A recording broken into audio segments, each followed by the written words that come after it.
"Don't worry, sir. I'll stay with you until someone comes." The young man said it calmly, helping the elderly veteran who had collapsed near gate 17. He gave up his seat, missed his flight, and stayed beside him in silence. 20 minutes later, TSA agents cleared the entire terminal, no reason given, and a military convoy pulled directly onto the tarmac. If you believe small choices, echo loudest type, respect below.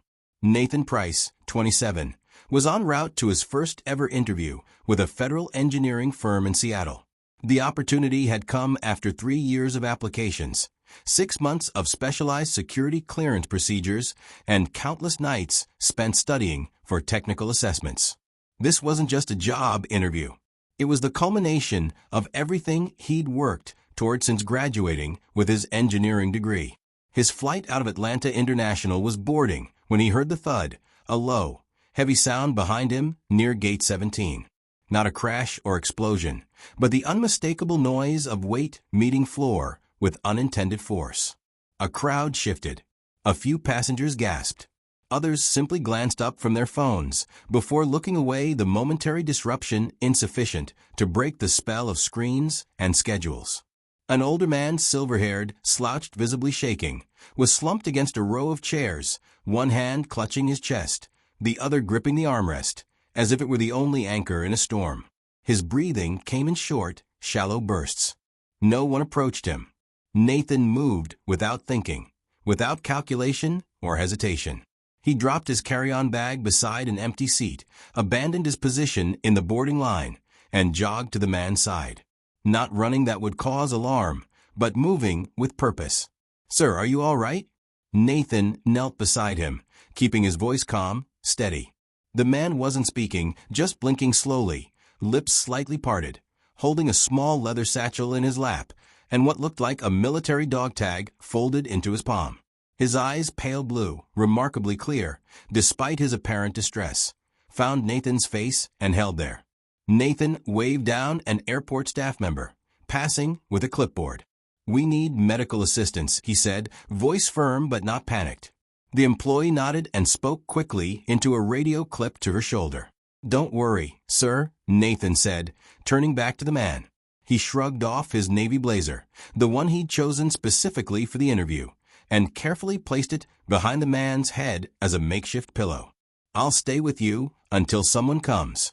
The announcement for final boarding of Flight 2347 to Seattle echoed through the terminal. Nathan's group was calm. He ignored it, focusing instead on loosening the man's collar button and ensuring he had space to breathe. "Your flight." The man finally spoke, his voice, a whisper rough with age and strain. "Don't miss it." Nathan smiled, a genuine expression that reached his eyes. "I'll catch the next one. There's always another flight." He didn't mention the non-refundable ticket purchased, with 3 months of saved lunch money. You didn't mention the interview he'd prepared for since spring. Didn't calculate the cost of his decision. He simply stayed, one hand resting lightly on the older man's shoulder, while passengers streamed past to board the plane that would leave without him. Airport medics arrived within minutes, rolling a gurney that squeaked faintly against the polished terminal floor. They performed a quick assessment, blood pressure, pulse, basic neurological checks, and called for an ambulance transport to the nearest hospital. Standard procedure for elderly patients showing signs of cardiac distress. But the old man refused, his hand closing firmly around the wrist of the lead medic. "Just let me breathe here a bit," he said, voice stronger now, but still strained. "Not the hospital. Not yet." There was an unmistakable command in his tone, despite his physical vulnerability, the voice of someone accustomed to being heated. The medics exchanged uncertain glances, but didn't force the issue. They provided oxygen, took vitals, and retreated to confer, leaving Nathan still sitting beside the man. TSA personnel hovered nearby, their usual purposeful stride, replaced by confused lingering. One agent spoke quietly into a radio, eyes never leaving the elderly man. Nathan stayed beside him, retrieved his water bottle from his abandoned bag, and offered it with a straw. Sat with him. Even as the gate area cleared of passengers, the Seattle flight now departed, leaving them in an island of empty seats. Then something strange happened. One of the TSA agents approached cautiously, asked to see the man's identification. With trembling fingers, the elderly man handed over his wallet and the dog tags he'd been clutching. The agent read something engraved there, stepped back, and immediately radioed something in a low, urgent tone. Moments later, the atmosphere in the terminal shifted. Boarding stopped across all adjacent gates. Announcements simply ceased without explanation. Passengers at nearby gates were redirected to other concourses. Their questions met with polite but firm instructions. Agents in black suits, not TSA Blue, not airport security, enter the concourse from multiple entry points, moving with coordinated precision. A soft, urgent voice came through Nathan's earbuds from a nearby agent with a communications device. "We need the area cleared now. Security protocol." "He's with me," Nathan said, instinctively gesturing to the old man still sitting beside him. "I can't leave him." "We know," the agent replied, expression unreadable behind dark glasses. "And we need you both to stay right there. Don't move." Through the enormous terminal windows overlooking the tarmac, Nathan saw it. A military convoy, 6 vehicles deep, rolled up onto the far end of the runway. Not emergency vehicles with flashing lights, but dark official transports moving with deliberate coordination. No sirens, no commotion, just calm practice movement that spoke of authority beyond explanation. A black SUV with government plates pulled direct up to the jet bridge at Gate 17. 4 uniformed soldiers exited first, taking positions with the silent efficiency of men who had rehearsed precise movements countless times. Then from the back seat, a uniformed general stepped out, 4 silver stars catching the terminal lights, ribbons, and medals, creating a tapestry of service across his chest. He walked directly into the now empty concourse, his stride purposeful but unhurried. Nathan remained beside the elderly man, suddenly aware that he was witnessing something extraordinary, something beyond his understanding. When the general reached them, he did something Nathan never expected. He knelt beside the old man and rendered a perfect salute. "Sir, I'm here," he said simply. "We've got transport standing by." The elderly man nodded, once relieved visible in the slight relaxation of his shoulders. Nathan glanced between them, stunned into silence. The realization dawned slowly: whoever this man was, he was important enough to halt airport operations and summon a high-ranking military command on short notice. The general turned to Nathan, assessing him with a single sweep of experienced eyes. "Do you know who you stayed with, son?" he asked, voice carrying the natural authority of command. "No, sir," Nathan replied honestly. The general nodded, as if confirming something to himself. "This man led operations that aren't even named in our history books. His code name isn't taught in military academies, but people across 3 continents live in freedom today, because he never needed the credit for what he did."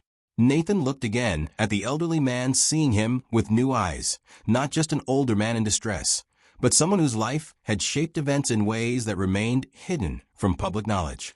"You didn't have to stay," the elderly man said quietly to Nathan, their eyes meeting directly for the first time.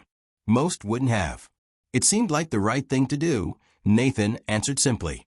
"It was," the general confirmed. "And that kind of instinct isn't something that can be taught. If you believe the quietest people sometimes carried the loudest battles, type silent valor in the comments." The general helped the old man to his feet with gentle efficiency, supporting his elbow, while maintaining a respectful distance, the perfect balance of assistance without diminishing dignity. The elderly man stood straighter now, his breathing steadier, though fatigue remained evident in the lines of his face. Soldiers stepped in silently, forming a loose protective formation around him, not crowding, not touching, but positioned, with the practiced precision of man, and trained to protect high-value assets. There was no shouting of orders, no dramatic gestures, just quiet competence flowing like water around its purpose. Nathan stood back, unsure what to do next. His interview was certainly missed by now. His carefully planned schedule had collapsed. Yet watching the scene unfold before him, these concerns seemed suddenly smaller, less consequential. The general turned to him again, handing a card to one of his aides with a brief instruction before addressing Nathan directly. You gave up a flight, a suit. He nodded toward the jacket still on the chair. An interview that clearly mattered to you. Nathan shrugged, slightly embarrassed by the attention. He needed someone. Anyone would have done the same. That's where you're wrong, the general replied, a hint of weariness in his voice. We noticed how many walked past before you stopped. That tells us something important. A few minutes later, as medical personnel prepared the elderly man for transport, a uniformed aide approached Nathan with an envelope. Not government-issued manila, but high-quality stationery with a subtle embossed seal. The general asked me to give you this, the aide said simply, inside a formal thank you letter on Department of Defense letterhead signed by the general himself.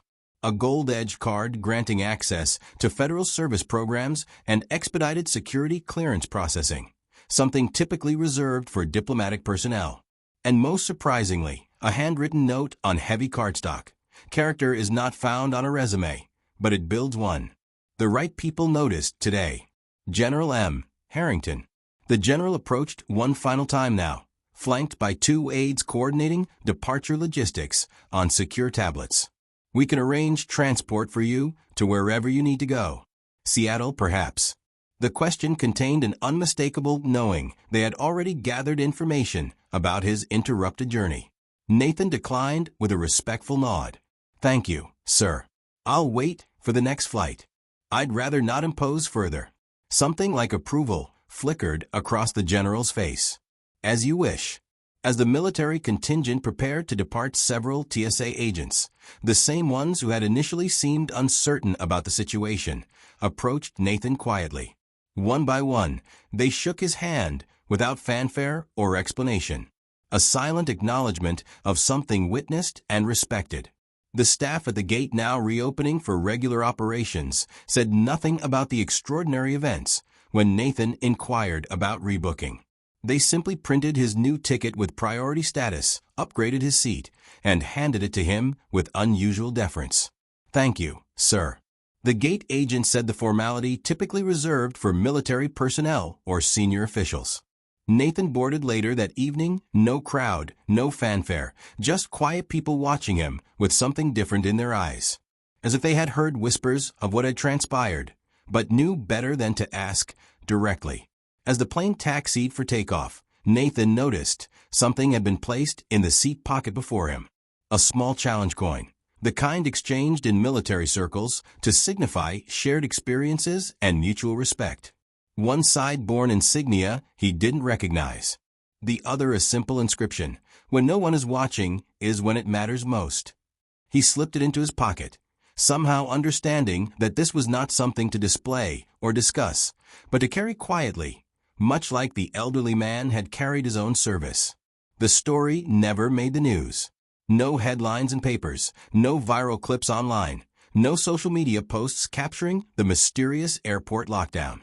Whatever had happened at Gate 17 remained contained within the careful boundaries of those who understood the value of discretion. But within a month, Nathan received an unexpected email from the same federal engineering firm he had missed the interview with. Not a form rejection or rescheduling request, but a personal message from the director of recruitment. Mr. Price, circumstances of your missed interview have come to our attention. We would like to invite you to visit our offices at your earliest convenience. This is not a standard interview reschedule. At the office, a nondescript building with remarkably thorough security protocols, Nathan discovered that a photo had been circulated internally among certain departments. Nathan's sitting beside the elderly man, water bottle in one hand, the other resting supportively on the man's shoulder, while everyone else had cleared the area. The image had been captured by security cameras, then shared through channels he would never know about. The simple caption beneath it had apparently resonated deeply within the organization. This is what readiness looks like. The interview proceeded differently than expected. Less technical questioning, more conversation.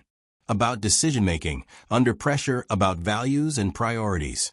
2 weeks later, Nathan was offered a position with security clearance levels several grades higher than the original role.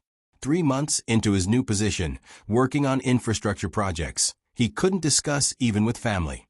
Nathan received a package through internal mail. No return address, no explanation, just his name and typed font. Inside, he found a small triangular case containing a precisely folded American flag. Not the standard ceremonial flag presented at military funerals, but a smaller version that had flown briefly on the antenna of a government vehicle on a significant day.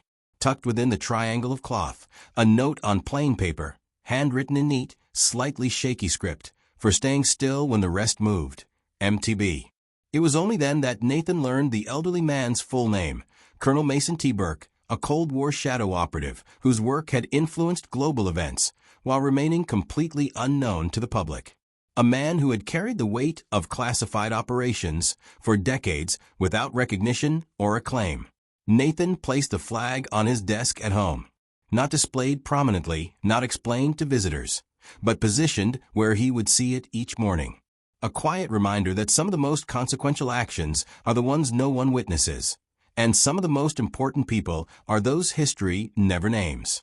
Subscribe to The Ordinary Heroes if you believe missing a flight is sometimes how you arrive exactly where you were meant to be.